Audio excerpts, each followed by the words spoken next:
Olá, amigos do canal, bem-vindos! Mais um vídeo do Dicionário do Investidor. Esse é o nosso Day News, dia 23 de dezembro, com as notícias de fundos imobiliários e de alguns fiados. E hoje tem até FIPE, que saíram ontem.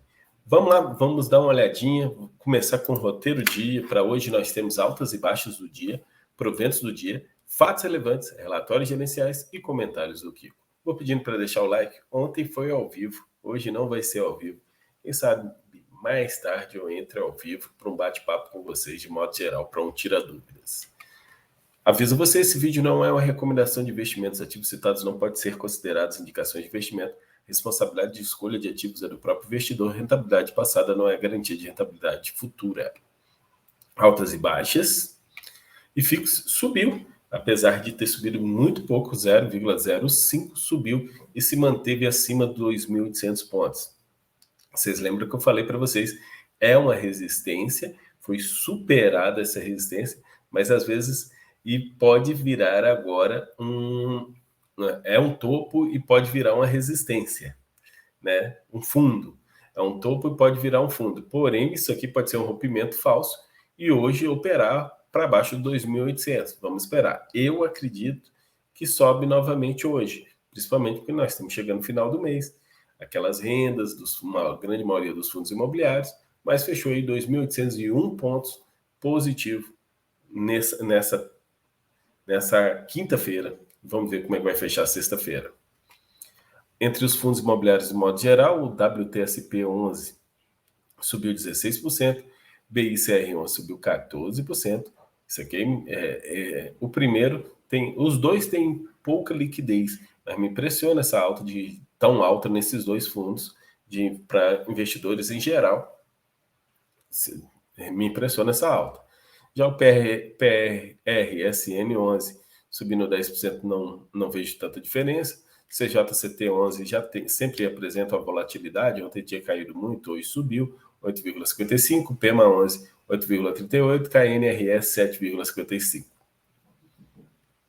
Já as maiores quedas, 6,44, o RB Capital Desenvolvimento, sempre tem muitas variações, o Shopping Center Piedade caindo 5,62%, CJ11 caindo 4,62%, RDPD caindo 3,78%, RBRY caindo 3,72% e o Hospital da Criança caindo 3,41%, HCRI11. Aqueles fundos pertencentes ao IFIX, o MCHF11, que tinha caído muito, e eu considero que ele ainda está um preço muito interessante, e ainda mais que ele vai receber esse provento alto do MCHY11, subiu 4,98%, MCCI11 subiu 4,45%, GTWR 2,22%, BLMR11 quase voltando a R$ 7,00, subiu 2,19%, XPCI voltando acima de R$ 81, de R$ 80, né? Está 81, subiu 2, XPSF subiu 2,08. Então, boas altas, mas também teve quedas interessantes. Olha só, o RBRY 3,72, XPPR, será que vai chegar abaixo de R$ 30? 3,31% de queda. BCA11, que tinha subido muito ontem, caiu 3,14%. LVBI, que tinha subido 5% ontem, caiu 3%. BLMG caiu 2,62%. BCFF11 caiu 2,25%. Entre os fiagros, maior alta que tinha sido ontem, uma maior baixa, PLCA11 subindo 1,65%.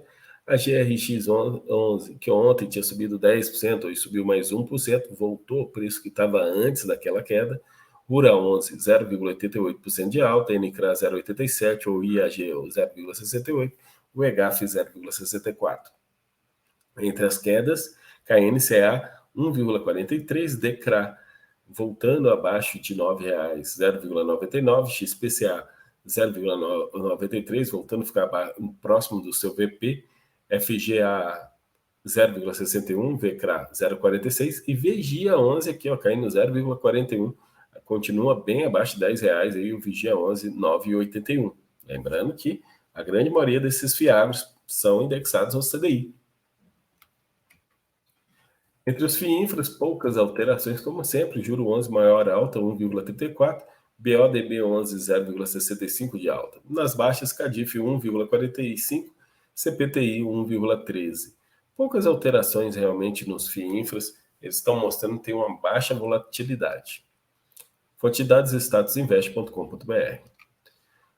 Proventos e os próximos anúncios dos proventos, essa semana fechou aí com anúncio de proventos do que a gente já estava esperando que poderia ser ontem ou hoje, e acabou sendo ontem. O Edgar 11 informou 15 centavos de proventos, que dá um dividend yield de 0,83%, o PVP dele está 0,27%. BTRA 11 informou 85 centavos de proventos, dá quase 1%, dá 0,99% de dividend yield, PVP dele 0,83, anteriormente 0,85. E o NDD11, que é um FIPE que paga proventos semestralmente, informou aí R$ 2,46, que dá um dividend yield de 2,90%. Fatos relevantes comunicados ao mercado. A BCP11 divulgou a ata da Assembleia Geral Extraordinária, onde as matérias descritas foram aprovadas por 73,14% do total das cotas emitidas. Então, eles aprovaram a cisão parcial do fundo com a versão do acervo cindido, que representa 61,41% da parcela cedida para o fundo SIM abaixo, conforme detalhado no protocolo de justificação, a cisão presente convocação, tendo como data base o fechamento dia 29 de dezembro. Então, fechou 29 de dezembro, dia 2 de janeiro, já o ABCP 11 já vai amanhecer cindido do fundo que vai ser da SIM. Então, o patrimônio líquido dele vai cair consideravelmente. Vamos ver como é que vai ser os resultados depois disso. A RDF 11, Fundo Imobiliário de Escritórios, veio informar reavaliação e os seus imóveis foram avaliados superior 16%. Olha só, imóveis reavaliados 16%, mas representa no valor patrimonial apenas uma alta de 8,77%, porque tem alavancagens e outras coisas, e isso segura aí, acaba configurando não tanto na alta, mas 8,77% de alta é bem interessante para o valor patrimonial por cota do fundo. HGRU 11 vem informar aos cotistas do mercado que o fundo firmou uma escritura pública de compra e venda, por meio do qual concluiu a venda da loja detida pelo fundo, localizada na Avenida Tupaci, na cidade de Assis Chateaubriand, estado do Paraná.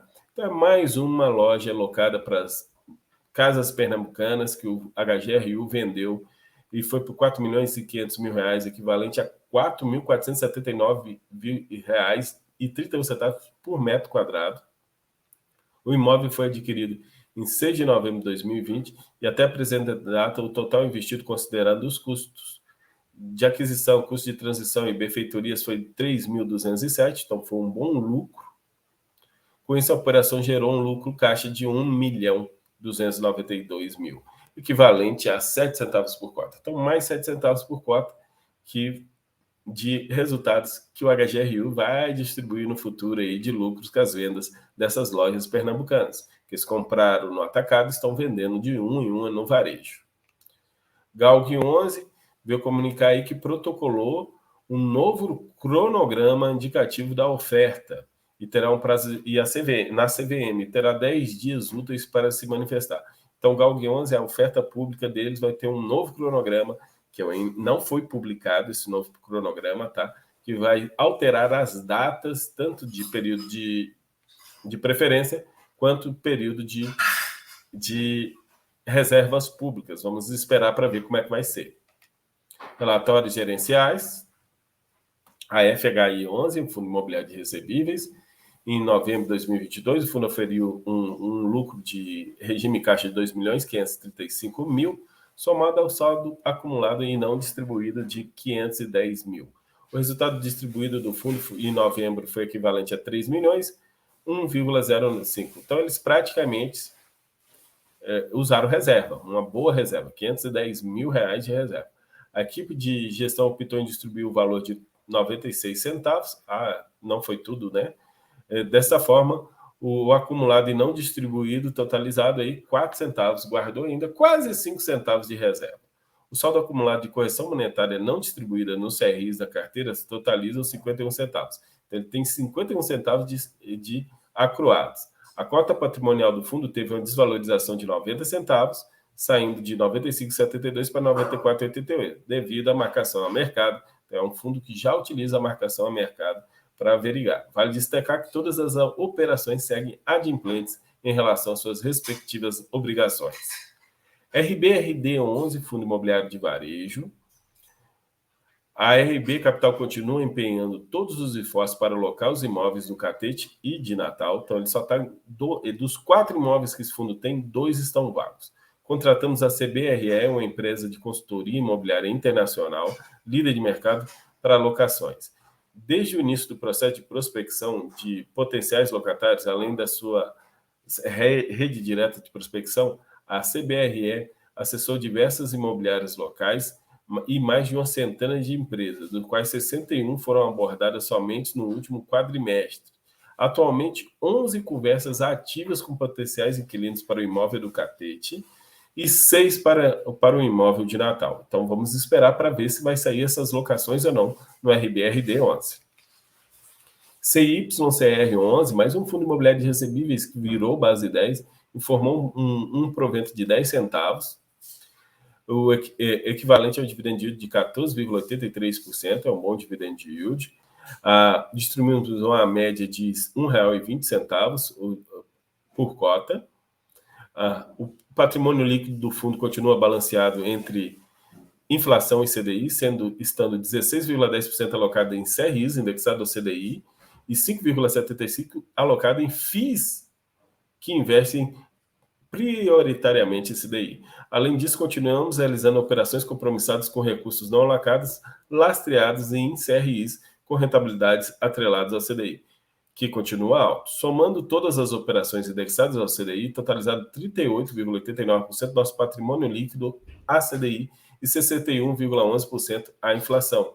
Essa que foi positivo em outubro e novembro, corrigido dos nossos CRIs a partir de dezembro, devido ao regime de caixa do CYCR11. Então, os rendimentos foram um pouquinho mais baixos, mas devem ser melhores nos próximos meses. BTLG11, o fundo distribuiu 0,74 por cota aos seus investidores, com base na cota de fechamento do mês. A distribuição representa um dividendo de 9% ao ano. Nos últimos meses, o BTLG vem apresentando um aumento expressivo na negociação de suas cotas, mais 50% em comparação anual. Esse movimento tende a consolidar como um dos FIIs mais líquidos do mercado.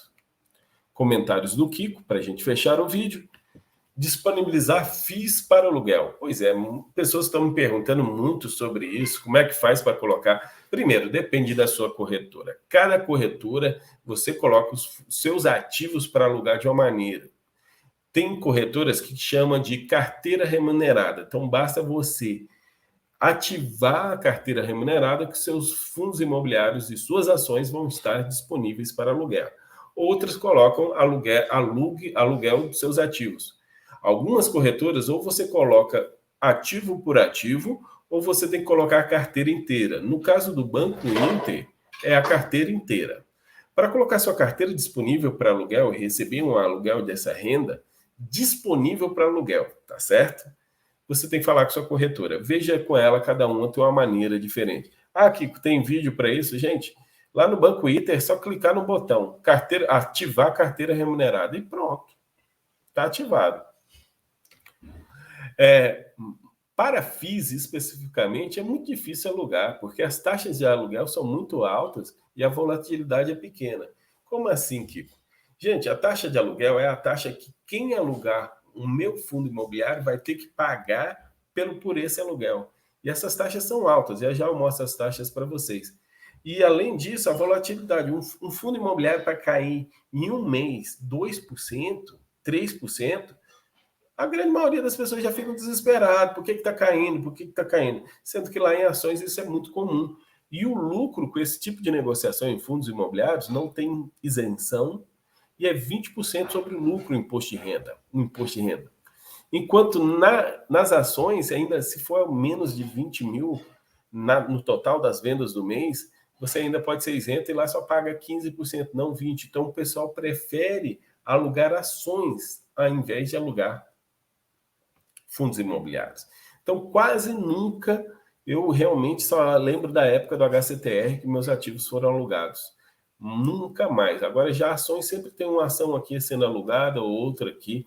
Essa aqui é uma tabela que eu tirei lá no site Status Invest, statusinvest.com.br/fundos imobiliários /aluguel. Você consegue ter todos os ativos que estão alugados na B3.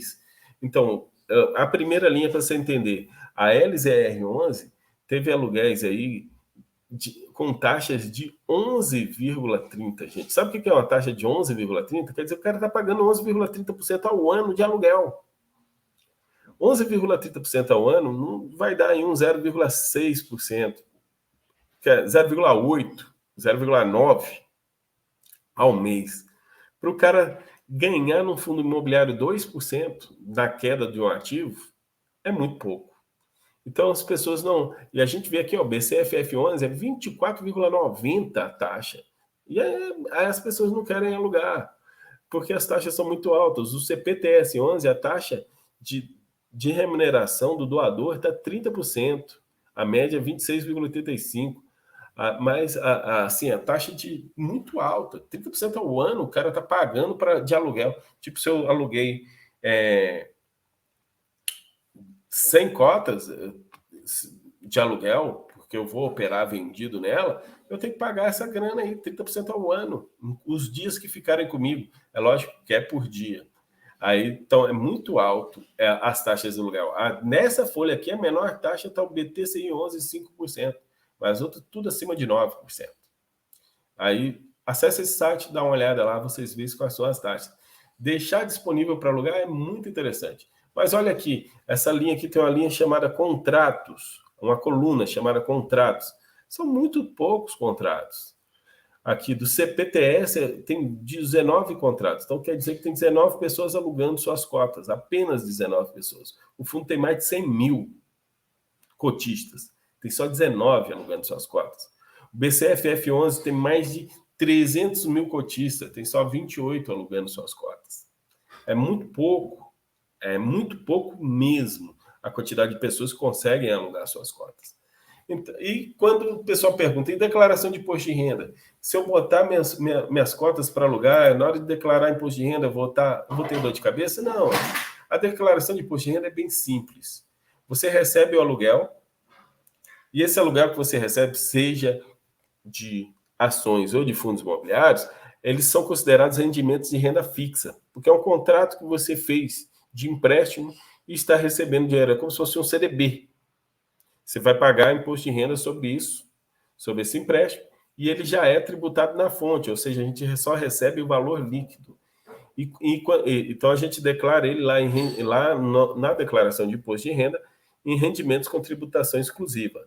Mas não se preocupa em ter que controlar isso ao pé da letra e anotar tudo, que a corretora coloca no informe anual todas essas informações. Ela é obrigada disso, porque é ela que foi a agente que fez a intermediação desse seu aluguel.